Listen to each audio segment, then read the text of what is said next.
আসসালামু আলাইকুম। এই মুহূর্তে আমরা রয়েছি ঢাকার ব্যস্ত নগরী আরামবাগে, যেখান থেকে রাজধানী ঢাকা থেকে সরাসরি কক্সবাজারের উদ্দেশ্যে সব ভিআইপি বাসগুলো ছেড়ে যায়।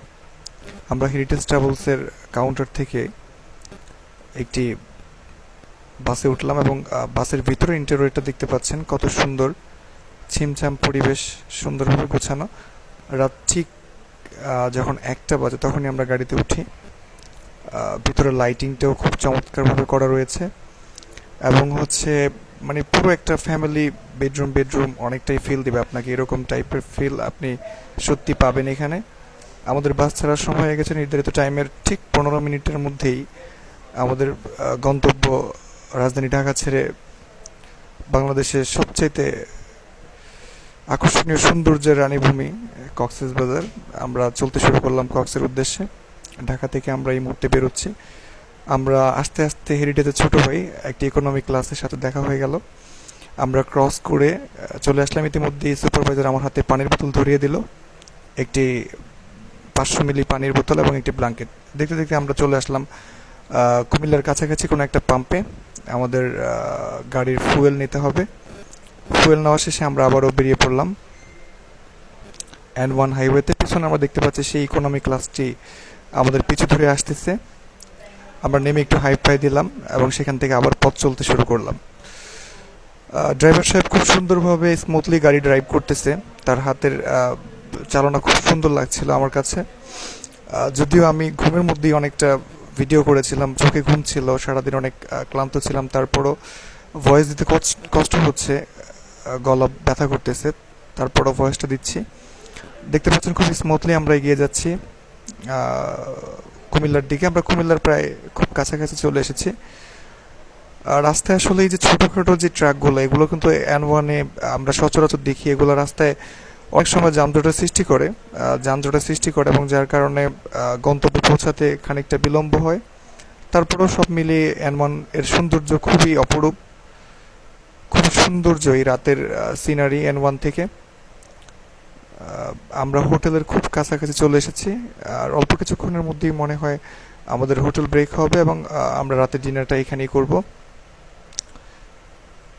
ডিপার মারতে মারতে ড্রাইভার সাহেব স্বাচ্ছন্দ্যে মেঘনার যে গোমতী সেতু আছে, গোমতী সেতুতে উঠে গেল। এই গোমতী সেতু ক্রস করার পরই আমরা হোটেলের কাছাকাছি চলে যাব। রাতের সৌন্দর্য আমাদের সবাইকে মুগ্ধ করতেছে। গাড়িও খুব সুন্দরভাবে 90 এবং 100-তে চলছে। যদিও স্লিপার কোচ অনেকটা কন্ট্রোলে চালানো লাগে, যেহেতু স্লিপার কোচ, লোকজন ভিতরে ঘুমায়। ইতিমধ্যে আমরা হোটেলে চলে এসেছি, হোটেল মিয়ামিতে, মিয়ামি রিসোর্ট অ্যান্ড রেস্টুরেন্টে চলে এসেছি। হাইওয়ের ঠিক বাম পাশে আমরা ভিতরে ঢুকছি। আমাদের সাথে আমাদের সম্মানিত ডাইরেক্টর আলামিন স্যার রয়েছেন। আমরা এখনই খাওয়া দাওয়া করার জন্য ভিতরে যাচ্ছি। আমাদের সাথে আরও রয়েছেন ড্রাইভার সাহেব, সুপারভাইজার সাহেব এবং গাড়ির যেই স্টাফ, উনিও রয়েছেন। আমরা একসাথে সবাই মিলে খাওয়া দাওয়া করব। এই একটা জিনিস আমার কাছে খুব ভালো লাগে যে হেরিটেজটা বলছে আসলে সবাইকেই সমানভাবে প্রাধান্য দেওয়া হয়, মালিক বা স্টাফ। আমাদের খাওয়া দাওয়ার পর শেষে ঠিক সেই মুহূর্তে ভোরের আলো ফুটতেছে। আমরা এখনও কুমিল্লা ক্রস করতে পারিনি। তো আবারও সেই ভোরের যে স্নিগ্ধ সকালের যেই আলো, সেই আলো মেখে আমরা চলছি কুমিল্লা ক্রস করে ফেনীর উদ্দেশ্যে। দেখতে পাচ্ছেন সত্যি সকালের যে স্নিগ্ধতা, সকালের যে সৌন্দর্য, যেটা ফুটে উঠেছে N1-এর রাস্তায়। নীল আকাশ, ছিমছিম বৃষ্টির একটা ভাব দেখতে পাচ্ছি, খুব সম্ভবত একটি বৃষ্টির আলামত, হয়তোবা বৃষ্টি হতেও পারে। আমরা স্মুথলি সামনের দিকে এগিয়ে যাচ্ছি, কারণ সকালবেলার 6টার আগে যদি আমরা চিটাগং পৌঁছাতে না পারি, এমনিতেই আমাদের দেরি হয়ে গেছে, কারণ ঢাকা থেকে বেরোয়ার সময় অনেক যানজটের শিকার হয়েছি আমরা। 6টার মধ্যে চট্টগ্রাম ক্রস করতে না পারলে কিন্তু আবার চট্টগ্রাম থেকে একটা বড় জ্যাম পড়ার আশঙ্কা রয়েছে। সেদিক থেকে যতটুকু সম্ভব 6টার আগে যতটুকু ক্রস করা পসিবল অতটুকুই ক্রস করার জন্য আমরা একটু তাড়াহুড়াই করছিলাম, কারণ অফিসিয়াল প্যাসেঞ্জারও গাড়ির মধ্যে রয়েছে। ইনফ্যাক্ট আমার একটা মিটিং রয়েছে আগামীকাল। যাই হোক, দেখতে দেখতে আমরা সকালের সেই আলো মেখে বৃষ্টি পড়তেছে, এর মধ্যেই আমরা ফেনী শহর ক্রস করছি। খুব ছিমছাম পরিপাটি গোছানো এই ফেনী শহর আমার খুবই ভালো লাগে। ন্যাশনাল হাইওয়ের পাশে যে সবুজের অরণ্য, তাও আবার সকালের এই সুন্দর সিনারি সত্যি দু চোখে না দেখে ক্যামেরাতে কখনোই উপলব্ধি করা যাবে না। ও আচ্ছা আচ্ছা, বলাই তো হয়নি যে যে কারণে আমার কক্সবাজার যাওয়া। কোম্পানির একটি বিশাল কোম্পানির একটি বিশেষ কাজে আমি এবং আমাদের সম্মানিত ডাইরেক্টর স্যার কক্সবাজারের উদ্দেশ্যে রওনা হলাম। জানি না আমরা কয়দিন ঠিক ওখানে থাকা পড়ে আমাদের। ইতিমধ্যেই আমরা ফেনীটাকে ক্রস করে বারোইহাটের খুব কাছাকাছি চলে এসেছি। এগিয়ে যাচ্ছি আমরা আমাদের গন্তব্যের দিকে। আর এটা হচ্ছে আরেকটা ফুটেজ। Good morning Chittagong. আমরা ইতিমধ্যে চট্টগ্রাম পৌঁছে গিয়েছি।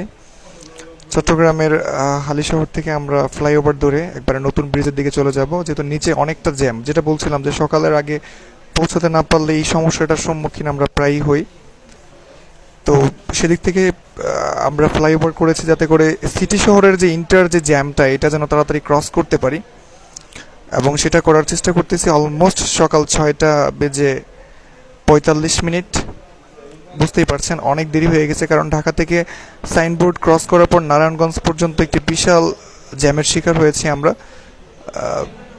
আর পুরোটা পথ আমি কিন্তু ড্রাইভার এবং সুপারভাইজার সাহেবের সাথে গল্প করতে করতে সামনেই বসা ছিলাম, যে কারণে চোখেও প্রচণ্ড ঘুম ছিল। আগেই বলেছিলাম ভিডিওতে আমার একটু ক্লান্তি ভাব রয়েছে। সারাদিন অনেক ব্যস্ত ছিলাম, সেখান থেকে আবার রাতের জার্নি অ্যাক্সেস করতে করতে আমরা কিন্তু প্রায় কর্ণফুলী ব্রিজের খুব কাছাকাছি চলে এসেছি।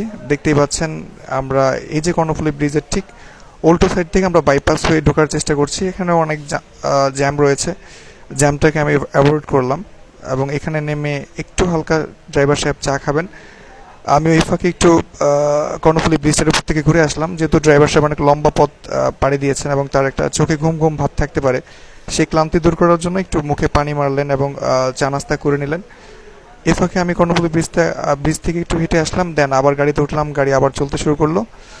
কর্ণফুলী ব্রিজটা সত্যি অপরূপ দেখাচ্ছে এই সকালবেলার ওয়েদারে। দুই পাশে জাহাজ, তার উপর দিয়ে আমরা এই ব্রিজের উপর দিয়ে বড় গাড়ি যাচ্ছি।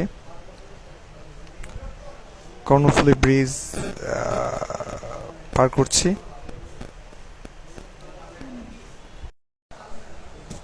ফাইনালি আমরা কক্সবাজার পৌঁছে গেলাম। এখন সময় দুপুর বেলা 11:57। কক্সবাজার গাড়ি থেকে নেমেই একটু বিচে না গেলে সত্যি ভালো লাগে না। তো পুরো একটা পথ চমৎকার একটা জার্নি ছিল। একটু লেট হয়েছে যে কারণে রাস্তায় অনেক ট্রাফিক ছিল, বাট তারপরও পৌঁছাতে পেরেছি আলহামদুলিল্লাহ। আপনাদের সবাইকে সাথে থাকার জন্য অসংখ্য ধন্যবাদ। সবাই ভালো থাকবেন, সুস্থ থাকবেন। আল্লাহ হাফেজ।